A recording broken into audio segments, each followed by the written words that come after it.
Yo, what up, everybody? Welcome in to Big Bets. What we talking about? Week 7. Boy, Johnny VTV, Corey Parson, the fantasy exec. We so lit. Johnny V got the TV on in the back. You know what I'm saying? It don't even make a playoff difference. baseball, bro. It's No playoff doubt. baseball. How you feeling about the playoffs? So far, so good, man. Can't really argue with the results. I'm big on the Phillies this year in this postseason with some futures bets. So looking for those to come through. But it's a long way to go. Just got to keep trucking along. All right. So successful week last week. You know what I'm saying? Pretty decent. Couple winners here and there. Feeling pretty good about where we stand, Johnny? I had a bad week last week. I was off on a lot of picks. I mean, it's so funny because for Circa, I took the Colts getting 4 at Jacksonville. That was one of my big losers of week 6. Yeah, and that was a bad one.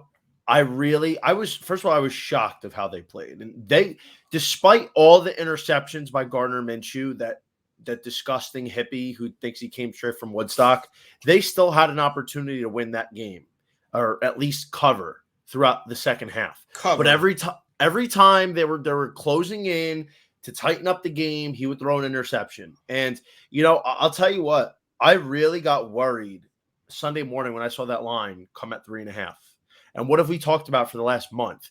Anytime a favorite is giving 3.5, it's just for me like clockwork. It's become like a second trend to the Royal Mint, where like you see the favorite giving 3.5, it's hitting at probably at least 85% this year. I think I can maybe count one time a favorite giving 3.5 did not come home, and I was really worried once I saw that. But I have to make my picks by 2:00 Eastern time on Saturday. So whatever happens Sunday is completely irrelevant. And no doubt, I got worried about that. And, the 49ers, man, like we talked about that Jim Schwartz thing, and they were bad, but like their defense did not let them down. Brock Purdy was not good. I think he finally got exposed, and he was only missing McCaffrey and Samuel, not only, but, he still had Ayuk and Kittle. Missed McCaffrey on what should have been a wide open touchdown. He beat the linebacker on a wheel route.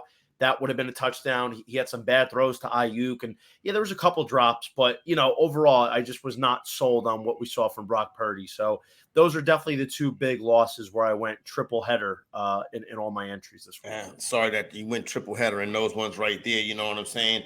Tough, you know what I'm saying? 49ers actually cost me some bread as well. You know what I mean? But it is what it is. It's time to get back on the horse, Johnny. And we start with a game that I can't really get a read on. It is your Atlanta Falcons traveling down to Tampa. Right now, we got 2.5s painted across the board with the Tampa Bay Buccaneers laying it. Johnny, I don't have a read on this one right here. What do you think? I need to see the status of Baker Mayfield. I know he got banged up on Sunday against the Lions. So I haven't seen anything truly definitive yet. But assuming Baker's playing, I got to go Tampa Bay. Atlanta, away from home. Again, Atlanta was another one last week. Atlanta has 7 straight road losses, I think. Something crazy like that going back to last year. Yeah. I mean, bro, listen, it was the first time Desmond Ridder lost at home since college or, even before college. And they had an opportunity to win that game as well. I mean, that was a much closer game than what it looked like. First of all, they were down 2 touchdowns, Corey. Mm-hmm. They go score. And at the moment, they're down 8 points. Do you know what Arthur Smith does? For some unspecified reason, he goes for 2. Like, why wouldn't you kick the extra point, make it a 7-point game?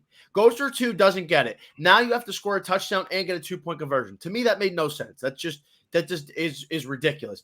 Then they're at the 1-yard line to get a touchdown that would have tied a game with a 2-point conversion. Desmond Ridder throws an interception.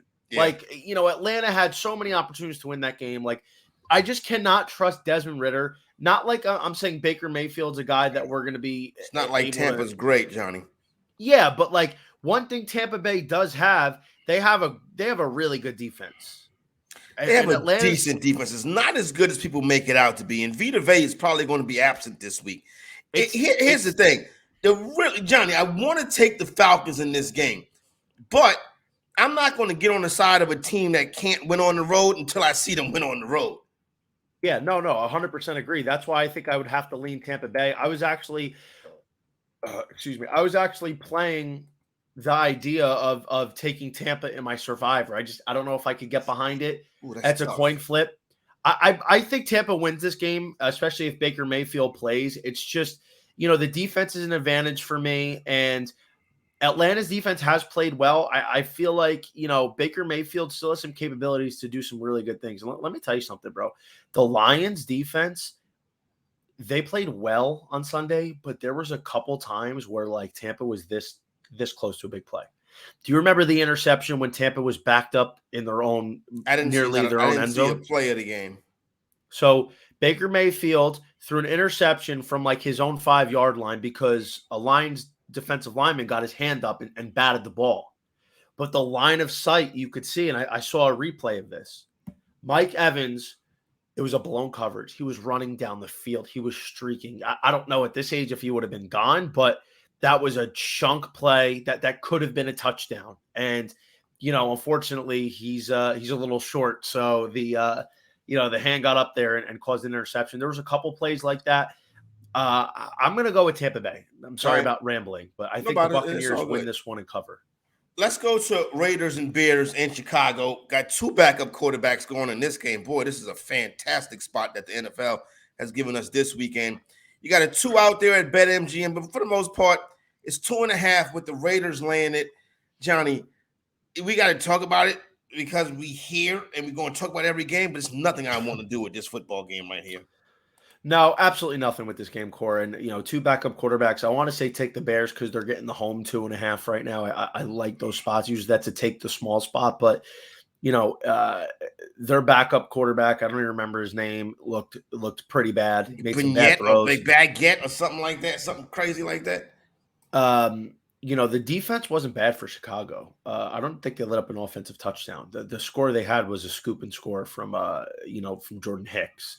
So, Chicago, I think their defense is improving a little bit, but with this quarterback, I can't trust them. I think maybe once the player props come out, let's look at a little Tay magic. Maybe Devontae gets it going again. He's complained about being frustrated with his diminishing role, and you know what happens, bro, especially when you're a superstar. Yeah, but it's Squeaky not wheel Jimmy gets the G. grease. It's going to be Brian Hoyer or some stiff.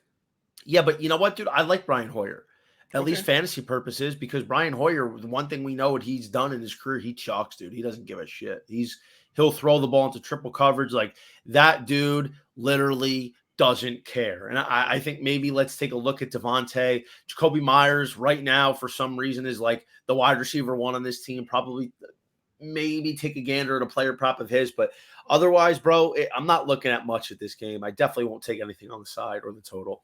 Yeah, nah, nothing to see here right there. Keep it pushing past this one right here.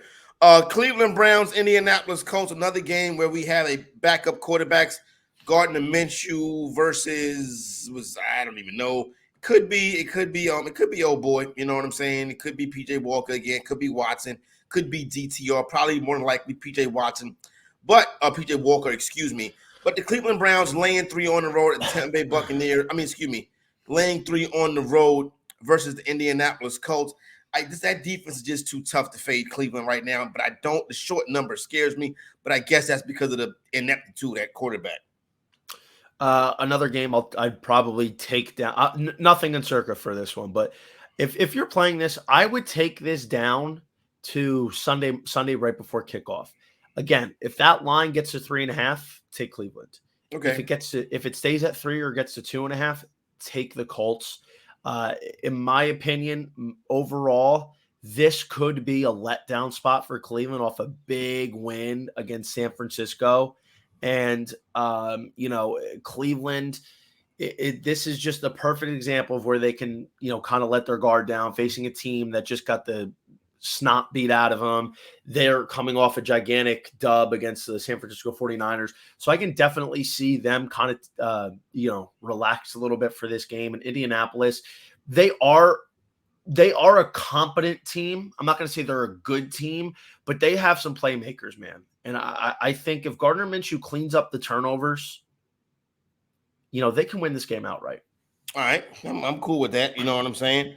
Gardner Minshew cleaning up turnovers. I just can't get behind it the way that defense is playing right now. No bet for me on this one. Now, we do have a fascinating matchup, Johnny. Maybe the most fascinating ones of the week. And for the first time, we're going to go to the Odds Jam sportsbook screen, right? And JV, Detroit Lions on the road versus the Baltimore Ravens. This is a goodie right here. Detroit, who is what? 17-6, 18-6 ATS in their last 24 on the road. I think of their last 40, Corey, they're 28-12, which is 70% ATS. Yeah, they're hitting. This is where they're hitting at. No wonder they're so popular. They keep making people money. Already seeing some splits with close to 80% of the tickets back in a Detroit line. Yet that reverse steam hit the Baltimore Ravens. Man, I've lost a lot of money the past. I've been on the opposite side of a lot of those Detroit Lion wins, ATS-wise. And I'm tired of losing money betting against the Detroit Lions. But JVTV, it's Baltimore Ravens spot. Corey, this is one where like I'm debating which side I want to go, and if I want to put it in the top circuit entry of mine. It goes back to the point where I'm going to try and wait as long as I possibly can. And, it's Saturday, 2 p.m. Eastern time. If that number gets a 3.5, it's a Baltimore Ravens spot. Okay. If that number stays inside 3 or is at 3, then it's a Detroit Lions spot. Ooh. And unfortunately, there might be some late steam on the Ravens, sharp action that pushes it to 3.5, and I won't know. Here's what I'll say. Lamar Jackson is 15-1, I think, in his career against the NFC. That's so wild. Lamar Jackson is like 50-21 in his career period. Lamar has looked. Lamar's looked pretty good in the last couple weeks. His team hasn't though. no, they haven't. Yeah, I hate going against the Lions, bro, because they're an ATS wagon. It's just I have to give the caveat. That's where I'm at. I don't have a play right now because the line movement will dictate where I go. If that gets out to 3.5, it sounds crazy, but I'm going to take it with the Ravens at home. I just, I got to keep playing that trend for better or worse, even if I'm going against a really good team in the Lions. Lamar Jackson is a terrible home favorite ATS quarterback, but on the money line, they seem to figure out a way to win the game. This is a money line parlay spot for me. This is a money line spot for me with the Baltimore Ravens. I'm not going to play this game against the spread. This is the Baltimore Ravens money line spot for me. I think, honestly, especially with David Montgomery out, I feel like this could be a spot where Detroit's run game is not that effective. I don't know if we're going to see a big game on the ground for the Lions. Jahmyr Gibbs is trending towards playing, but we know he's still probably going to get like 5 carries, and Craig Reynolds is going to get 20 if he plays. Like there's a possibility Craig Reynolds doesn't play, which kind of pisses me off because I threw a ton of money on him for my fab for him to suit up this week. But let's say he doesn't play, Craig Reynolds, that is, and let's say Jahmyr Gibbs coming off an injury handles on the high side 15 carries. There's still going to be somebody else that has to carry 10 to another 15 carries. I feel like the Lions are still going to try and run the ball 25 to 30 times. Who's that guy going to be? I just don't know if they're going to find enough success. And like the Ravens, even against a tough Detroit Lions offensive line, they're still probably going to be able to draw some pressure. Well, the Ravens are fairly healthy too. The Ravens are a healthier team than Detroit is too. I think this is like, it's hard for me because I like the Lions, dude. I really do. I feel like I want to hold and wait. And, right now I'm leaning slightly towards the Ravens at the moment, but I can't make a definitive pick until I see what's going on Sunday morning. All right. Over the course of the last couple years, Johnny, when the Buffalo Bills have been a road favorite, on average, they win the game by about 9 points. This week at New England, they're an 8.5, 9-point favorite. I don't mind. If it's one of the teams I don't mind laying wood with, it's the Buffalo Bills. This is a classic lay the big spot. We had a couple lay the bigs that disappointed us last week. But I mean, In this spot, you would say, oh, the Patriots, they're just in a must-win right now. They need to win. Belichick, there's rumors going on that he could be let go after the season, and that's just a rumor. But I think at this The point, job bro, is not his. Sean Payton has more job security going into the offseason than Bill Belichick does. I would say so. I He would say so does. right now. I think realistically, dude, that ship has sailed for the New England Patriots. They're not good, bro. Mac Jones is not it. And Nope. the Bills played horrible. I was hoping that they would lose actually on Sunday night to the Giants, but of course, New York found a way to blow the game. But Buffalo Bills and something of a bounce back spot, because even though they won, they did not play well, and that kind of effort from Sean McDermott would not be happy with. So I think going into a divisional game at New England, this is a spot where the Pats are just too overmatched. There's not one area I feel confident that New England can succeed. I don't see it. I think this is a Buffalo Bills all the way for me. I'm going to lay the big, and maybe New England surprises us at home against a division rival, but I haven't seen anything that warrants confidence to bet the New England Patriots, even nearing double digits. I just haven't. Hey, you're speaking from your lips to God's ears. You know what I'm saying? I'm looking at the team the same way. All right, Johnny, let's head on out. This is a good one right here. My lock of the week. We go to Metlife Stadium, or as I like to call it, Jet Life Stadium. It's a little dig at the New York Giant fans. The Commanders are coming to town to face the New York Giants. The Commanders, coming off that big road win last week, are being asked to win on the road again this week. This week they come in to the game versus the New York Giants as a 2.5-point road favorite. Ron Rivera against the New York Giants as the Commander head coach, 1-6 against the spread. Give me the New York Giants. Corey Parson, this line was 2.5. There's a lot of threes out there right now, and let me tell you something. I think I'm going to go with the Giants this week. I feel like, a divisional game here. It's another possible take the small if this line gets back down to 2.5. I feel like some sharp action will come on in the Giants in the next couple of days.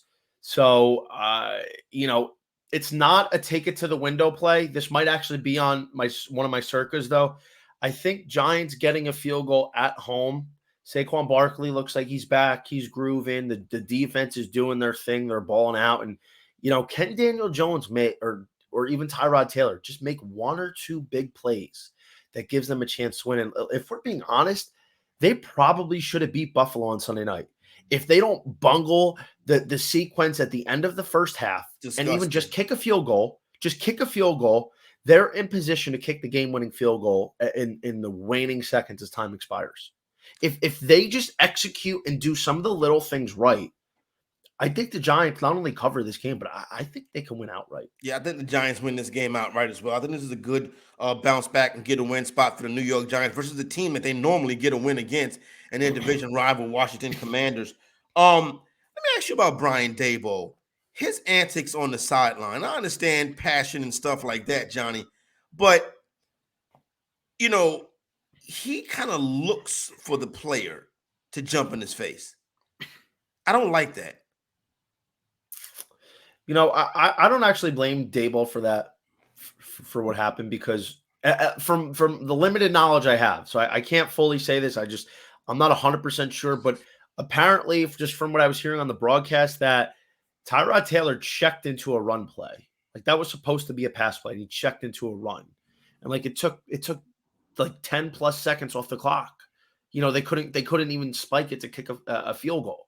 So like I understand that, because we could sit here and say, oh, well, he shouldn't have blew up at his player on the sidelines. You should wait to get into the locker room. Part of me does agree, but at the same time, like, you're in the moment. You deliberately check to a run play if your coach calls a pass play in that situation. Like, Tyrod Taylor, I understand he hasn't gotten a lot of game action in the last 5+ years, but he has enough, and he has enough NFL experience as a veteran to know the situation. So he's not a rookie quarterback where, like, okay, he made a mistake and rookies are going to do that. Like, no, bro. Tyrod Taylor's been in the league for a hot minute. That's a situation, especially in an environment, like, you need to know that no matter what happens, we need to get at least 3 points in this situation. So I don't have a problem with Daboll freaking out over, what happened, and even on the sideline. Like, I think that's perfectly warranted if I'm being 100% honest. Right, no doubt. You know what I'm saying? Arizona Cardinals, Seattle Seahawks. This one out there in Seattle. Told y'all how much I loved Seattle last week. They let me down by 1 point at the end. But if you play that game 10 times, Seattle wins it 8 times. You know what I'm saying? So I still came away feeling that was the right side on that one, despite taking a loss down the stretch. That offensive line cannot hold up. But the Hawks back home this weekend in the Pacific Northwest versus division rival Arizona Cardinals. There's some 8s out there, but mostly 7.5. But the 7.5 look like they're going to 8. It looks like a good spot for the Seattle Seahawks right here. I was really worried. So Circa Survivor-wise, this was one of the games I highlighted preseason. For the first couple of weeks, I was highlighting. I was trying to map out who I was going to take. Where's the opportunities? And obviously, Arizona was a team that a lot of people were looking to fade throughout the year. And early on, they kind of proved them wrong in terms of the fact that, like, they're at the bare minimum a very competitive and fiery bunch, right? Yeah. But at the same time, I'm a little intimidated at this line and using them as a Circa Survivor pick. I feel like it's very popular this week. And, I hate going against the same team twice, but like after consulting with my partner, the Seahawks for Survivor might be my pick this week. This is a hard week to advance, Corey. A lot of bye weeks, a lot of good teams already used, and some of the good teams that you would use are in tough matchups. I think Seattle, to me, is a good play here to win. I am still concerned. I won't lie to you. But at the same time, like Seattle, I like the fact that they lost last week. I like that they're going to be hungry. They lost off a bye. They're coming back home to the Pacific Northwest, where historically it's a tough place to play. And they're going to have a little bit of a chip on their shoulder. I think Seattle wins this game. I feel like Arizona is going to kind of give the Seahawks the treatment that they gave to the Rams last week. It's going to be tough in the first half. Arizona could win the first half, but then Seattle's going to pull away in the fourth quarter. That's what's happened. If you go back and look, especially when Arizona's playing their divisional opponents, they did that to the Niners, where they kept it close with the Niners for 3 quarters. Then San Francisco pulled away in the fourth. That pretty much happened last week with the Rams. I could see the same sort of sequence going down against Seattle. I think the Seahawks find a way to win and cover the 7.5. So give me the Hawks on a bounce back rebound spot, get themselves right back into the NFC playoff talk. All right, let's go to they're going to be there. You know what I'm saying? Let's go to Steelers and Rams, and they could knock some people off. Let's go to Steelers and Rams. This game in LA. Looks like the Steelers the Rams laying it at 3 across the board, Johnny. This game right here is a game that I would actually consider for Survivor, especially if it goes to 3.5. Yeah, I like the Rams this week. I already used them, so I can't use them again. But this is a spot where I would look at them. I just, Mike Tomlin off a bye, but at the end of the day, Kenny Pickett is a tough guy to trust, dude. He really is, bro. On the road too, you know what I'm saying? Matthew Stafford has started to look like the guy that we saw a couple of years ago, and that's because he's healthy. Last year he was not healthy. The elbow was in shambles. Him and Cooper Kupp are back to doing their thing. It looks like there was just no time lost between the two of them. I mean, honestly, Corey, I tweeted this out on Sunday. Are they the best white people connection, QB to wide receiver in NFL history? I mean, you got to put Rodgers and Jordy in that conversation. You got to put Brady and Welker. I think they're the best white people combo in the history of the sports. That's actually that may very well be the case. Who did Steve Largent quarterback was? I think Steve Largent quarterback was Jim Zorn. So no, that's not going to cut it. You know what I'm saying? Yeah. And then, bro, we're getting Puka Nacua, who's, obviously we expected something of a diminished role in terms of still getting there. He's still getting there. But he's still getting his. He's just not the, guy that was going to be breaking all the records. Exactly. So I really do like the Rams in this spot. they're to me a team that I think can sneak in the playoffs, and I'm not going to say they can win the Super Bowl or even win the NFC. No. But I'll tell you what, if they sneak into the playoffs and they get matched up with, let's say, I don't know, a Detroit Lions, or they get matched up with a New Orleans Saints or a Tampa Bay Buccaneers. They're probably coming around 6, and a divisional matchup versus the 49ers are possibly going to Philadelphia to face the Eagles. I don't think so, because if Philadelphia gets let's say Philadelphia gets the 2 seed, the 2 would then play the 7. I don't think Philadelphia is a 2 seed team. You see what Philadelphia's schedule looking like come up? Yeah, Philadelphia's getting ready that means you think Dallas is gonna. That means you think Dallas is gonna. I think the one seed is going to be the Lions. I That's think interesting. You would say that. I think the 2 seed is San Francisco. And the 3 is Philadelphia. I don't believe the Lions is a 1 seed. Look at the Lions schedule. I know it's pretty easy if you look at it. Let's Lions have a very weak schedule. I agree. So let me ask you a question here. And I saw this on a podcast. I think it was BetQL. Shout out to those guys. I forget who it was. Do you think there's any validity to maybe Jared Goff winning MVP this year? No.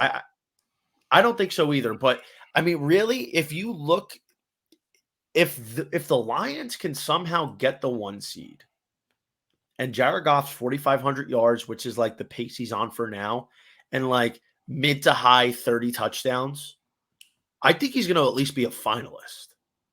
Because if you remember, bro, Matt Ryan was electric that season. No, he was very good that season. Yeah. He was, but like Goff, if Goff has similar numbers to Ryan and they're the 1 seed, I think there's a conversation to be had. It's still Jared Goff, but at the same time, like, they have Baltimore this week. That's a tough game. Vegas next week. That should be a win. Then a bye. Then the Chargers. I mean, if the Chargers play like they are capable of, that could be a tough game. Chicago should be a win. Green Bay should be a win. The Saints should be a win. The Bears should be a win. Denver should be a win. They can run up a big 14, 15 wins record. They could. I mean, I think the Lions 13, 14 wins is definitely something that we could see happening. I was curious to get your thoughts on Jared Goff. He's hanging around in the 20-1 territory.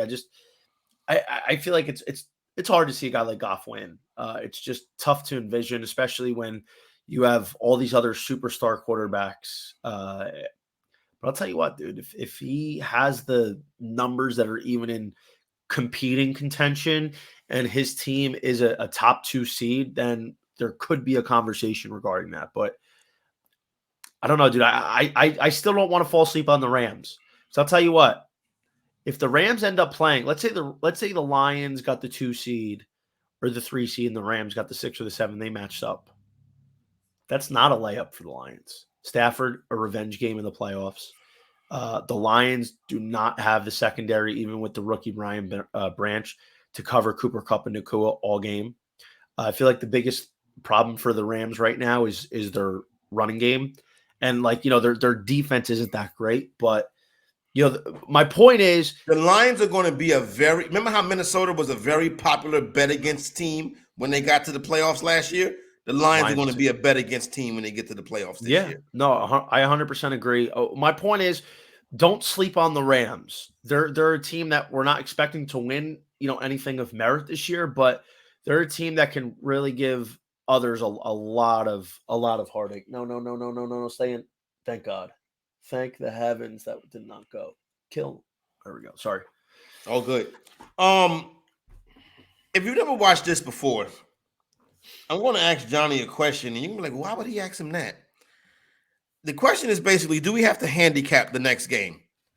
Chargers and Chiefs. The reason why I asked that is because this is the Royal Mint spot.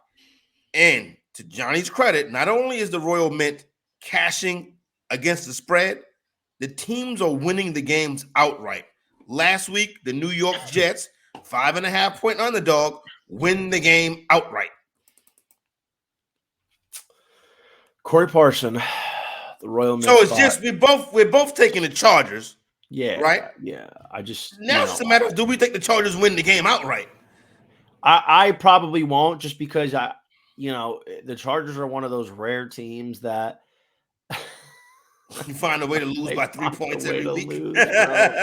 It's insane. It's disgusting how bad they are sometimes in like key situations. In my opinion, I feel like this could be more of a backdoor cover spot than like Chargers in actual contention to win the game. Like we haven't seen anything special from the Chiefs, but like Pat Mahomes gets up for these rivalries with LAC, and Herbert, I'm expecting a much better game because he looked horrible on Monday night against Dallas.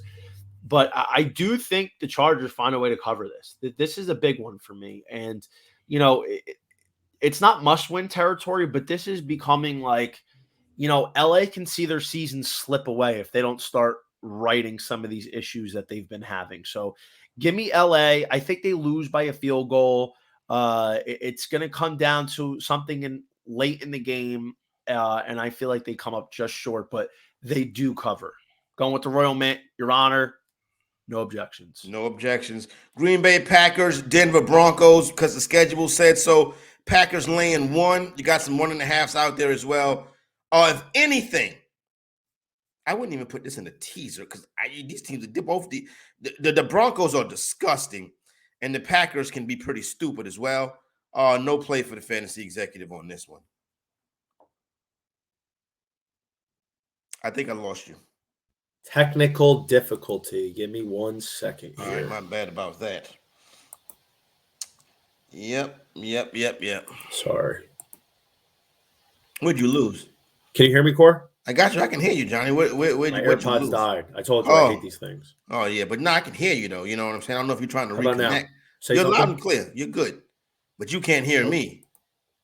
Try it now. Johnny, we can hear you. That's kind of important that, we need to hear you before you can hear me. Hang on. Yeah, let me come back in. Let me come back in. Sorry.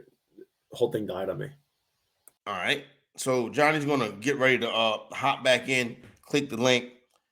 But we got Green Bay Packers in this game right here versus the Denver Broncos. The Denver Broncos who are clearly in tank mode. And one of the things that we're never going to give you the advice to do or to start doing is to backing a team that's clearly in tank mode. And that's what the Denver Broncos are.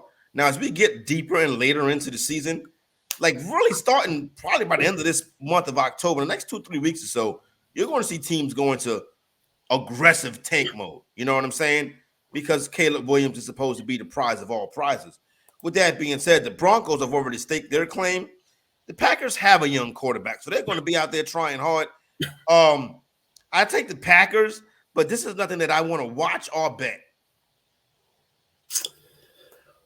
Off a bye week, I like Green Bay here. I feel like Aaron Jones, if he gets even a somewhat close of a full allotment to carries, which I don't think they will do, but if he's in the 10 to 15 range and A.J. Dillon's in like the 5 to 8, he's going to be more like 8 to 12 range, then I feel like they're going to find some success. They got to start running the ball again. And, Aaron Jones with the injuries, it's kind of been difficult for them. But at the end of the day, Core, I really feel like there's a lot more advantages for the Green Bay Packers than the Denver Broncos. The Broncos defense has done a flat-out nosedive.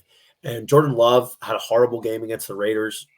I don't know how much I'm going to expect from him, but if he could kind of keep the chains moving, don't make a big turnover, let the running game handle it, pick up some short passes, they're going to find a way to pull out a tight game here because I have no trust, no faith in Denver, no faith in Russell Wilson. So if I had to make a play, it would be the Green Bay Packers, but I'm staying away.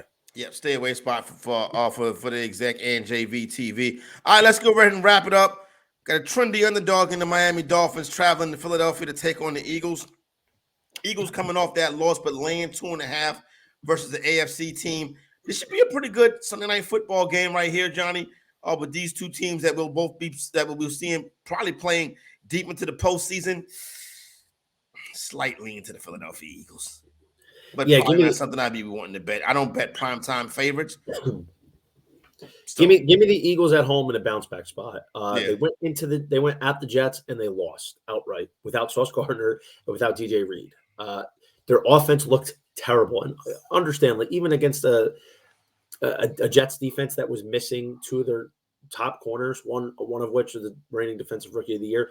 The Jets defense is still legit. They have a lot of other playmakers. So Corey, it's just at the end of the day, we're looking at Jalen Hurts. He has not been the guy that we saw last year in the MVP mix. And, there's still a lot of time. He had one bad game. Jalen Hurts is still one of the best quarterbacks in the NFL. You know what? No, he is. But I'm saying this season, he has not been anything close to what we saw last year. He hasn't really done that well, if we're being honest. He's had some bad interceptions. I think maybe the Vikings game is the only really big game that he had, but there's too many turnovers, too many mistakes. Like, you're a guy that he is turning the ball over a lot, but a lot of those turnovers were last week too.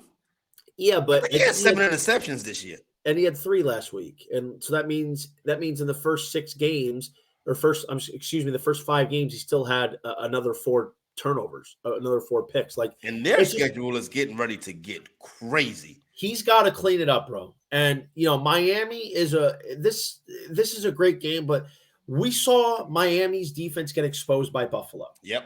Like, the Miami defense is the weakness of this team. If they don't make it deep into the postseason, it's probably going to be because their defense let them down. So if we're being honest with ourselves, Philadelphia is better matched on both sides of the ball. They're the more complete team. And, I expect this for Philadelphia to try and run the ball. DeAndre Swift, 25 carries, because, you might beat the Finns in a shootout. They are a team that is capable of it. But you would much rather see this ferocious offensive line manhandle the Dolphins front 7, let DeAndre Swift keep doing his thing, and Jalen Hurts maybe doing his thing with his legs as well. And then you hit a couple big shots to A.J. Brown, Devontae Smith, Dallas Goedert, Julio, my boy Julio back in the fold, baby. I can't tell you how excited I am. I think if you're the Eagles, that's the game plan you got to have. You can't have Jalen Hurts throwing the ball 40, 45 times. It should be a balanced attack where Hurts is throwing 30 to 35 times, and they're running the ball with Swift 25 times and mixing in some of the other guys. This needs to be a run-heavy game plan against Miami and limit their possessions. That's how you got to do it. All right, there you go right there. Week 7, big bets in the books. Good luck this weekend, everybody. We'll see you Sunday morning. You know what I'm saying? No London game this week, so we'll get to you Sunday morning, get it rocking and rolling. For my man JVTV, is Corey Parson, the Fantasy Executive. Deuces.